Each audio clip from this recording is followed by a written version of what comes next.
തൃശൂർ മുണ്ടത്തിക്കോട് വെടിപ്പുരയിൽ സ്ഫോടനമുണ്ടാകുമ്പോൾ 37 പേരുണ്ടായിരുന്നതായി Thrissur city police commissioner Nakul Rajendra Deshmukh. അപകട കാരണം വ്യക്തമായിട്ടില്ല എന്നും കമ്മീഷണർ അറിയിച്ചു. 150-ലധികം പോലീസ് ഉദ്യോഗസ്ഥർ സ്ഫോടന സ്ഥലത്തും പരിസരത്തും മാരത്തോൺ പരിശോധന നടത്തി.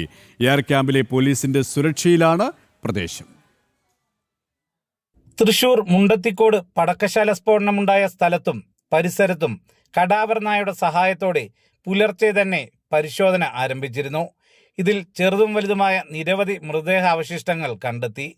ഇതോടെ വ്യാപകമായ ഒരു പരിശോധന കൂടി നടത്താൻ പോലീസ് തീരുമാനിക്കുകയായിരുന്നു.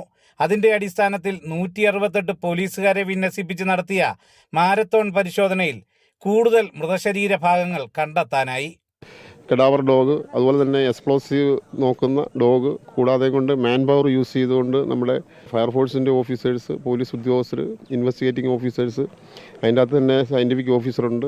എല്ലാവരും നമ്മൾ പരിശോധിച്ചായിരുന്നു. അപ്പോൾ ഫിസിക്കലായിട്ട് ഇനി എവിടെയെങ്കിലും മിസ്സിംഗ് ഉണ്ടോ എന്ന് അറിയാൻ വേണ്ടിയിട്ട് നമ്മൾ അവൈലബിൾ ആകുന്ന മാൻ പവർ യൂസ് ചെയ്ത് 165 പോലീസ് ഉദ്യോഗസ്ഥരെ യൂസ് ചെയ്തിട്ട് ചുറ്റും നമ്മൾ പരിശോധിച്ചു. ഇതേസമയം സ്ഫോടന സമയത്ത് പടക്കശാലയിൽ 37 പേരുണ്ടായിരുന്നു എന്ന നിഗമനത്തിലാണ് പോലീസ് ഉള്ളത്.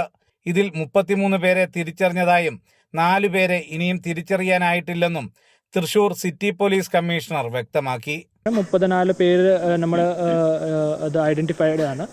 അതിൻ്റെ കൂടെ തന്നെ 4 പേര് മിസ്സിംഗ് ആണ്. അങ്ങനത്തെ കണക്കിൽ നമ്മൾ ഇപ്പോൾ 34 + 4 38. അതിൻ്റെ ഒരു ബോഡി ഉണ്ട്. ഒരു ബോഡിയിൽ മിസ്സിംഗും ഒരു ബോഡി ആയതുകൊണ്ട് അത് ടോട്ടൽ 37 ആയിട്ട് നമ്മൾ കാണും. ഇന്ന് നടത്തിയ പരിശോധനയിൽ മൃതശരീരാവശിഷ്ടങ്ങൾക്ക് പുറമെ വെടിക്കെട്ടിന് ഉപയോഗിക്കുന്ന ഗുളികകളും 10 മൊബൈൽ ഫോണുകളുടെ ഭാഗങ്ങളും കണ്ടെത്തി. പരിശോധനയിൽ കണ്ടെത്തിയ സ്ഫോടക വസ്തുക്കളടക്കമുള്ള തൊണ്ടിമുതലുകൾ ഇവിടെ നിന്നും സുരക്ഷിത ഇടത്തേക്ക് മാറ്റി. ജുഡീഷ്യൽ കമ്മീഷന്റെ അടക്കം പരിശോധന തീരും വരെ സ്ഫോടനമുണ്ടായ സ്ഥലം നിരോധിത മേഖലയായി സൂക്ഷിക്കും. ഇവിടുത്തെ പോലീസിന്റെ തിരച്ചിൽ പൂർത്തിയായി. ഇനിയും കാവൽ ചുമതല AR ക്യാമ്പിലെ പോലീസിനാകും.